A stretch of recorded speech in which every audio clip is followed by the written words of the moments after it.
welcome everyone. I'm glad that you could join us as we explore the path of spiritual awakening together. It's the most auspicious day, a day of great changes and a day of great light, actually, surprisingly. So I'd like us to meditate to a couple of songs here. I'm going to come from the Mandala of Light, Zazen album. And we're going to go with Tibetan Rhapsody, followed by Kali Yuga, Blues and Greens. Two really beautiful pieces of music. Let's just center ourselves in our heart. I'd like for you to focus on your heart, and then every once in a while focus on your throat, and then your third eye, and then your crown. So we're going to go right up these chakras to the crown, back and forth throughout this music. It's going to be kind of fun. So let's go together and see where this music takes us.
Let's take a breath.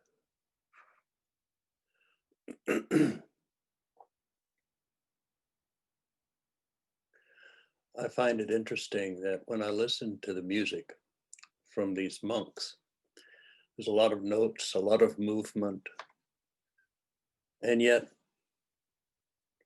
underneath it all is stillness. We just got through listening to some very energetic music. But if you just look in your heart, you'll see it's pretty still. I love that.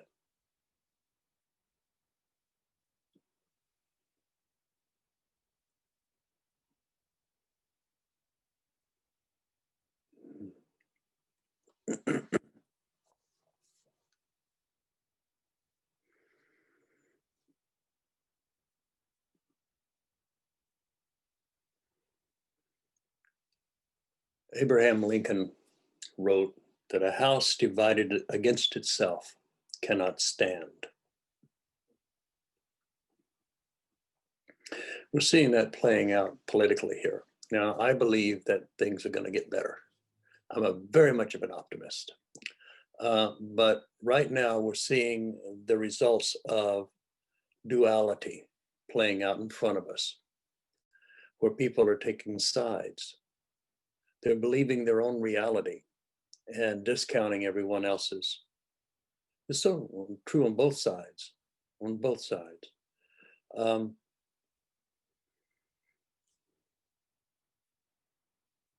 But when one of the realities is based upon obvious fabrication, you know that that part of the house does not have much of a foundation.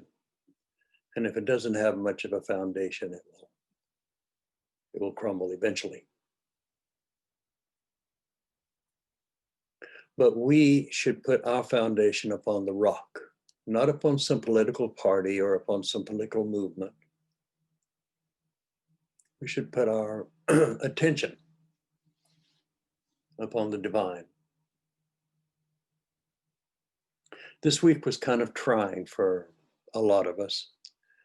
And one of the things that kind of came clear during this time was the feeling of doubt that somehow I picked this up psychically. I don't know where I got it from. I might read it for myself.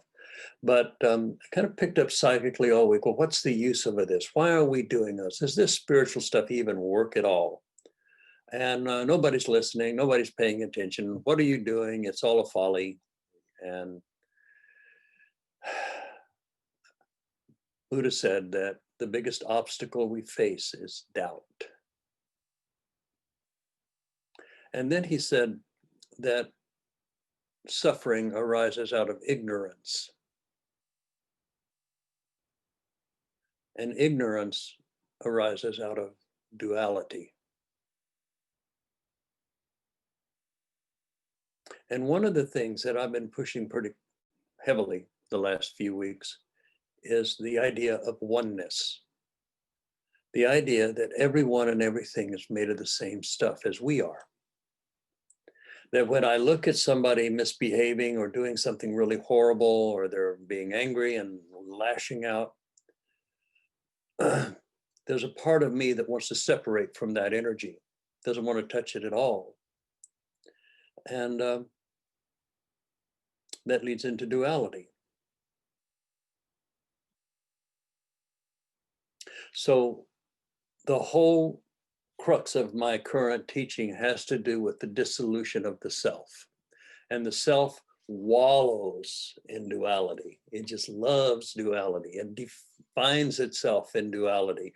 I am me and you are that, and you are different than me, and we think differently, and I'm right and you're wrong, or whatever.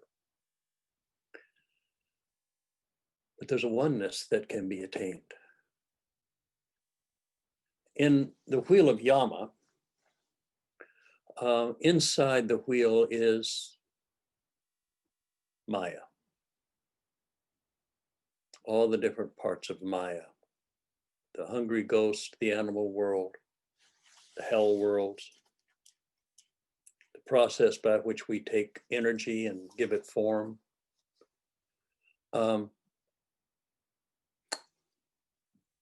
But oneness is not the wheel. Oneness is the whole thing. It is the wheel and what's outside the wheel. Everything in the wheel comes from what's outside the wheel, and what's outside the wheel is nothing except consciousness.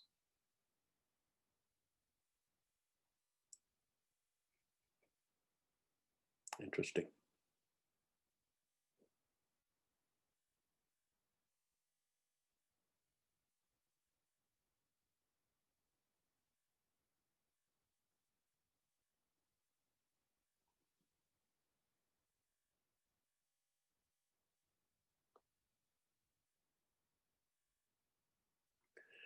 So when we enter into the world of duality,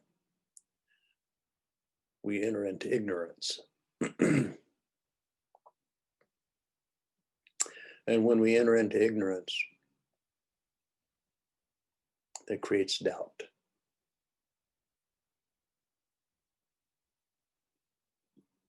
And the way out is through spiritual practice, the forsaking of the ways of the earth and focusing upon the light, upon enlightenment, upon your higher nature.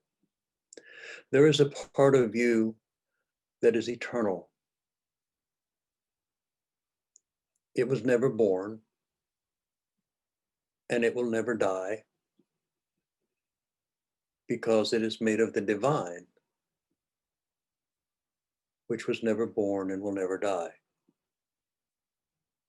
And inside this dream of illusion, we live and have our being. We have all of our lives, our past lives, our future lives. We have all of this stuff worked out inside the drama.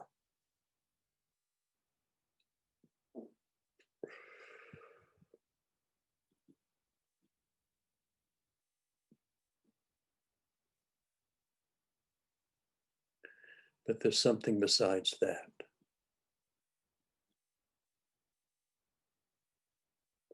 And I really can't talk about it because there are no words that can even come close. However, I can take you on a sneak preview if you'd like. A sneak preview into oneness. Now, what I'm going to do, I'm going to go there. And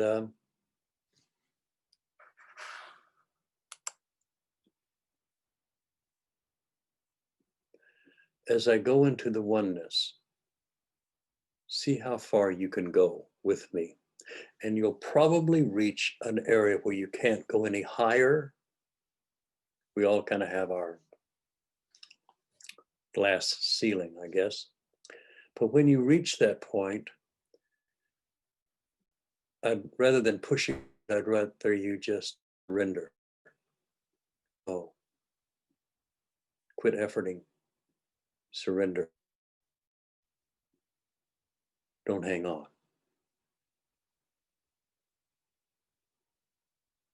So here we go. Just, you can watch me if you want, or close your eyes, doesn't matter.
Good.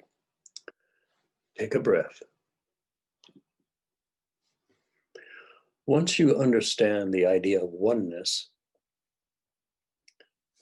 then a lot of things start to make sense.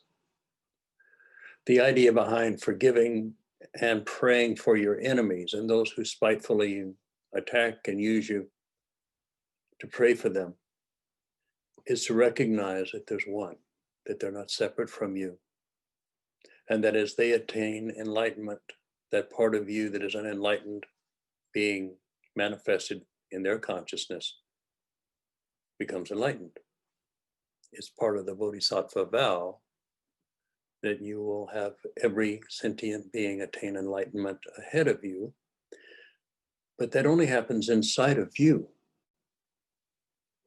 When you look at your worst enemies, when you look at people who are misbehaving really badly, and you're praying for them and you're forgiving them, and you're seeking them to awaken spiritually, then you're praying for yourself to spiritually awaken.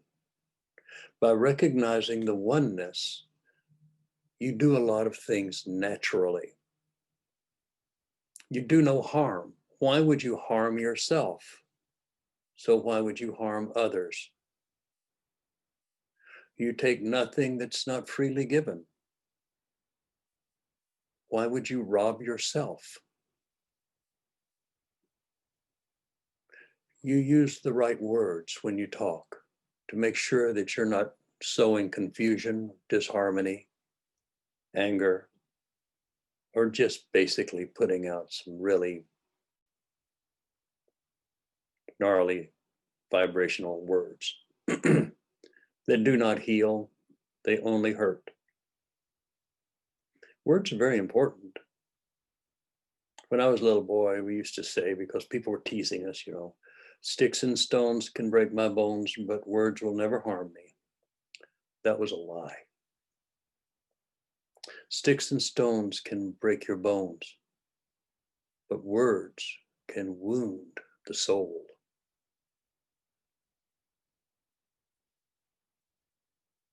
And the soul takes a lot longer to heal than a broken bone. And it's just as painful. Forgive people. Look for the best. We're just here for a little while.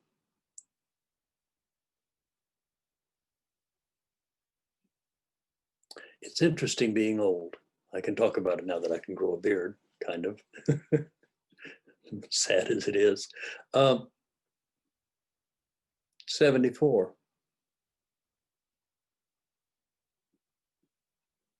70% of the people that I've known in this life, from birth to now, 74% of them are dead.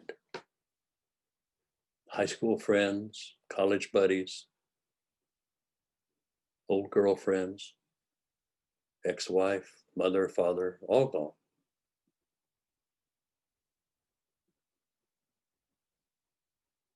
And yet are they gone? And as you come into oneness, you realize they never left. And what you saw of them when they were here was not who they truly were. That's how they saw themselves. And that's what they put out there, but they were not that. Everyone is made of the eternal. Everyone is made of God. What else could it be made of? Something that's not God? Well, then that would be a house divided, and it would not stand. There's only one great white spirit, one perfection, being manifested in all of these worlds and in all of these dimensions, far greater and far more vast than the human mind can comprehend. And yet, part of us experiences it. We give it names. such as samadhi,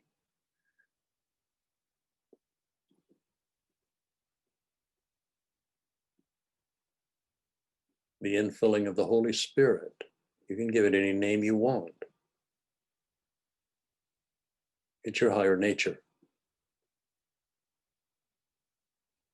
During these times of great stress, in which people are fighting each other, going against each other, everyone expressing their truth, which is only shared by them and their friends, and that goes for everybody, by the way, you see the strife and the anger and the pain that comes from that. You see people throwing their lives away for a cause that's nothing but fiction. And yet, how sure are you that your life is not following a fiction also?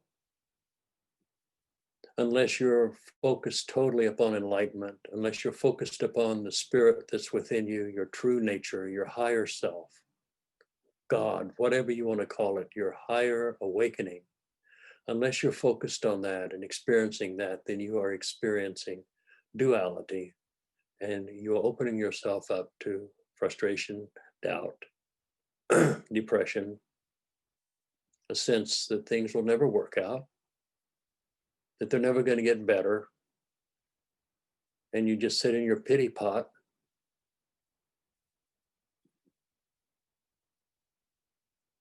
complaining. There's another way.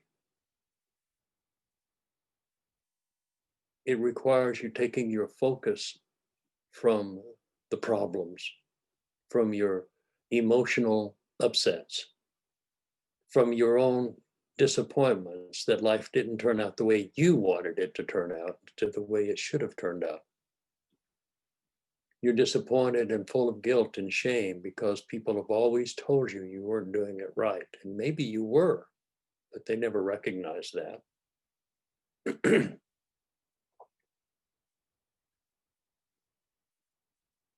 You're more than that. And every Sunday, I'm here to try to remind you of that higher self, of that part that maybe you've forgotten about. Or maybe you just touch it just a little bit, just touch it, just touch it. Instead of embracing it. Meditating as hard as you can into the light until you reach that place. You can't go any higher. You can't go any further. All of your strength, everything is going completely into the light, and you can't go any further. And that's when you do the most amazing thing. You just stop and surrender.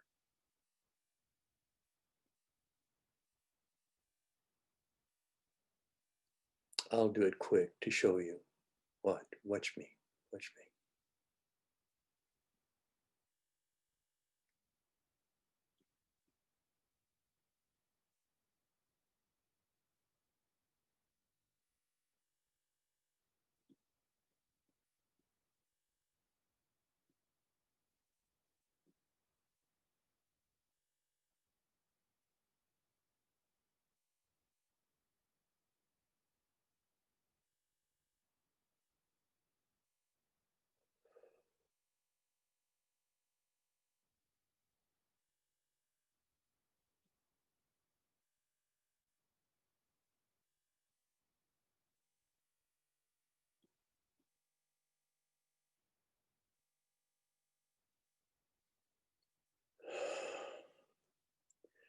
When you get to that point in your meditation where you've hit that ceiling, just can't push it any further, and you surrender, you just stay there, but you let everything, you let your efforting go, you let everything go, you just surrender. And you find maybe you go into a little dip or something, sometimes you just go up, but no matter what happens, you surrender. And pretty soon you enter into a vastness, so vast.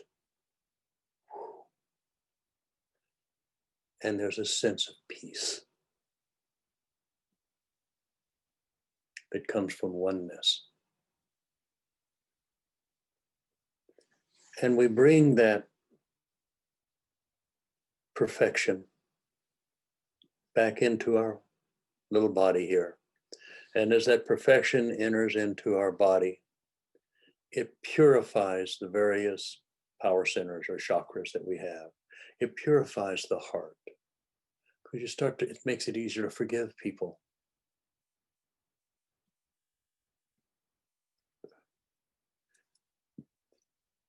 Doubt is dispelled.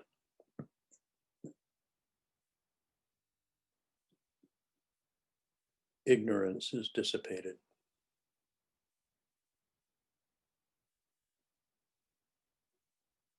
And what's left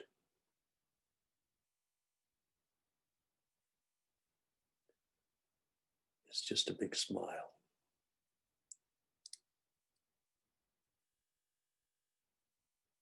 And nothing. And everything.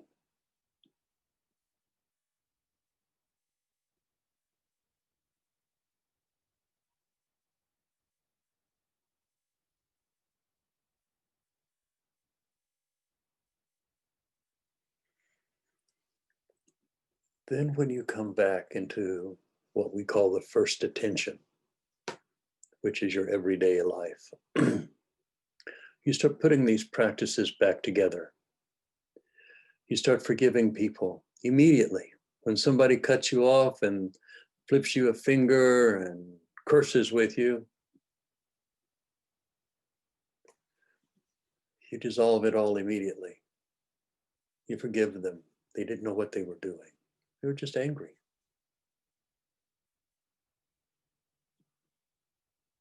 Forgive.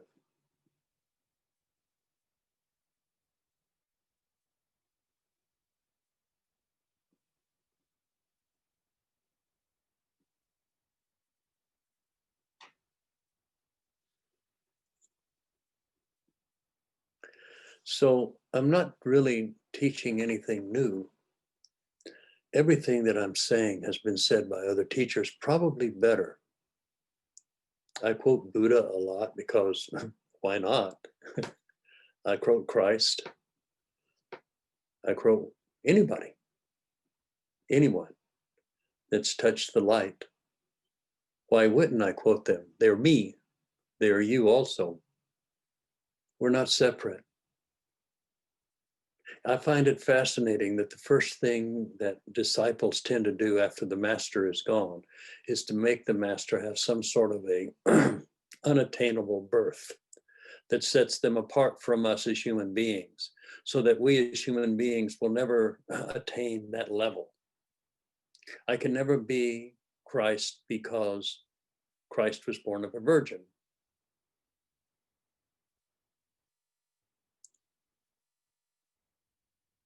And yet Christ himself said, greater than this you will do. You'll surpass me. He said that. And people have been burned at the stake for repeating what Christ said. You won't find any agreement out there. They're all deluded.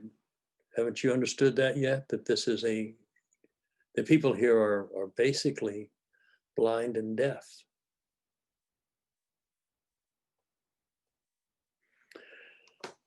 When I was 6 years old, I had an experience in which, as a 6-year-old, I was talking to God, and it was all done telepathically.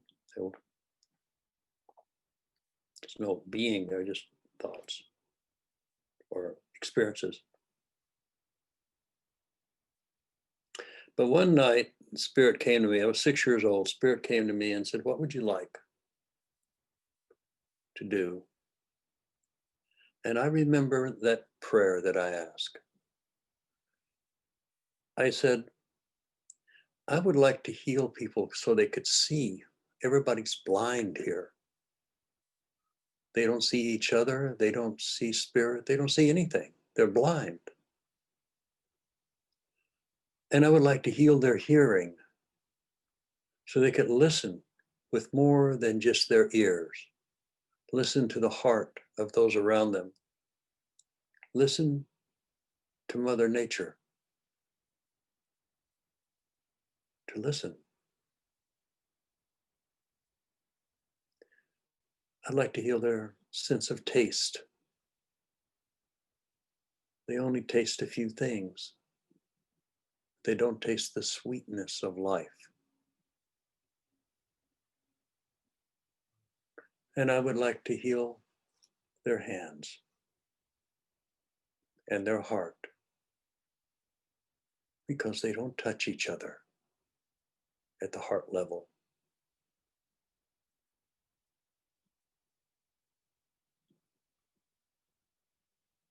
It was a pretty good prayer. What would you pray for?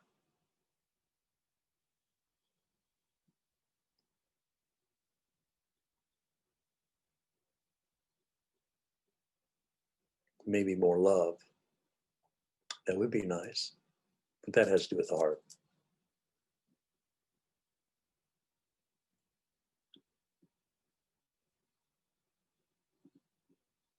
Okay. I'm going to do one more meditation. And then that'll be it.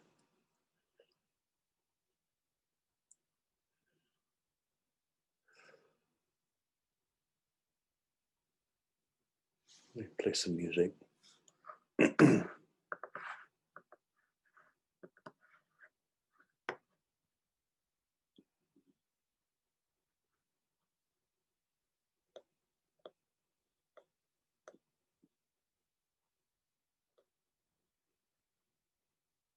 Play something a little lighter. How about this? Just friends for now. And maybe night shadows. We'll see.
Thank you for joining me.